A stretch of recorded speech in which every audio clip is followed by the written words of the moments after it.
I recognize myself for 5 minutes. If you had to give yourself a letter grade on your response, what would you give yourself so far? Sir, I'm not giving myself a letter grade. I'm doing the best I can to look at what this incident You said was, in your what caused you said in your opening statement, the EPA has closely coordinated with our federal partners and with officials in Colorado, New Mexico, Utah, Southern Ute and Ute Mountain tribes and the Navajo Nation to keep them apprised of water and sediment sampling results, which are routinely posted on our website. That's I got to tell you, I'm highly offended by those comments. Sitting behind you on the front row is the president of the Navajo Nation. I want to read some things from his testimony. These are his words, not my words.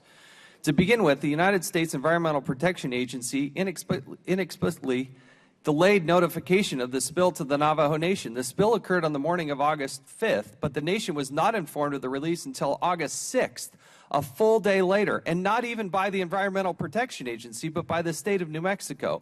It took the EPA almost 2 full days to notify us. We view this as a violation of the government-to-government relationship between the federal government and the Navajo Nation. How do you answer that?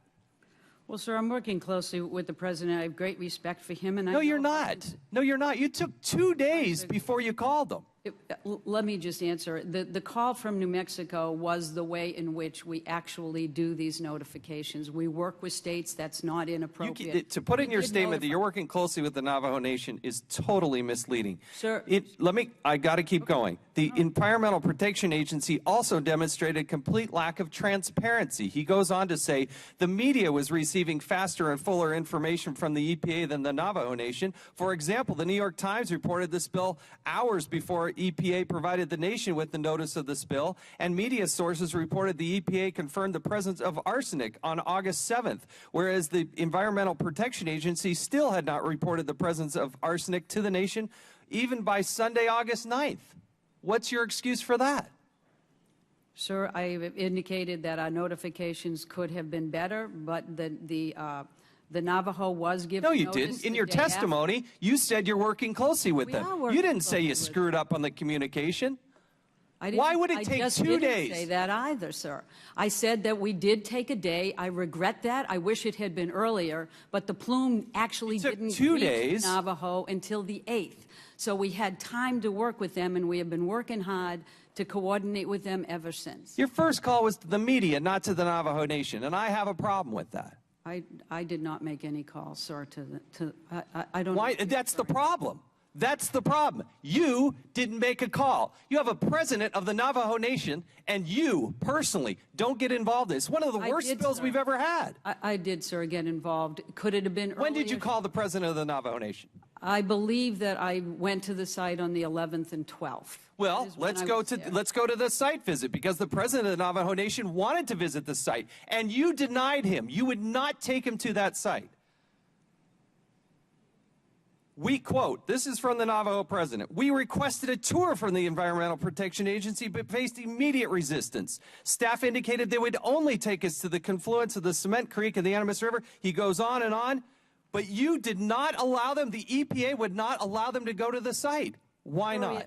As far as my understanding, and I wasn't at the site of the mine, is that it was a dangerous location, and we brought them as close as they could, and they actually seemed at that point in time to be very satisfied that they were being protected and getting an opportunity to be at the site. So you were doing it to protect them?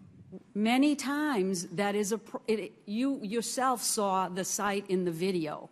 There was damage that occurred. We're keeping people safe, but there is no way in which we have kept people from going as close to the site as they could safely get. And the Navajo, in fact, went there. They did not get there, and that's the testimony. Quote, "We finally convinced them to take us within a half mile of the point of release. We walked the rest of the way to the point of the release. There we saw a completely unblocked mine at it with an estimated 550 gallon per minute flow of bright opaque orange," and he goes on. You did not do that. You didn't call them. You didn't communicate with them. You told the media before you told them they wanted to go to the site. You wouldn't do that. And then you had the gall to hand out Standard Form 95 and walk along the river and try to get them to do waiver forms. And you only did that after the president said, "We are going to sue the EPA." Sir, why did you do that? Sir, it's my understanding that we did not hand out claims forms. We had a long discussion following that concern.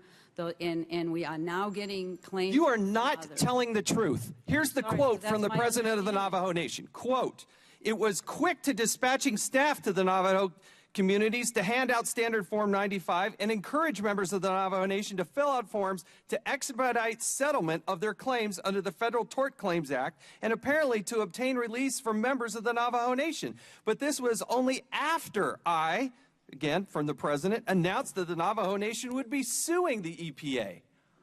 Do you deny that your people were handing out this form? I do deny that we were going around trying to get anybody to sign these forms. Based on the information I had, that is not correct. Did we supply forms to the Navajo Nation leadership?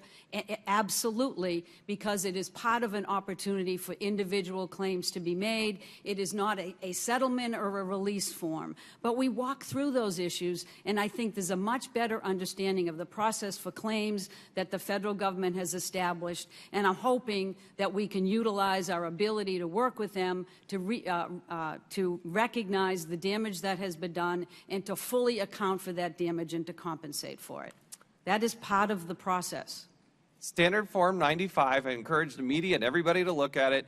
Quote, "I certify that the amount of claim covers only damages and injuries caused by the incident above and agree to accept said amount in full satisfaction and final settlement of this claim." It is a settlement agreement. No, it the is- record reflects that, again, you're totally misleading, totally out of touch, and totally inappropriate in this instance.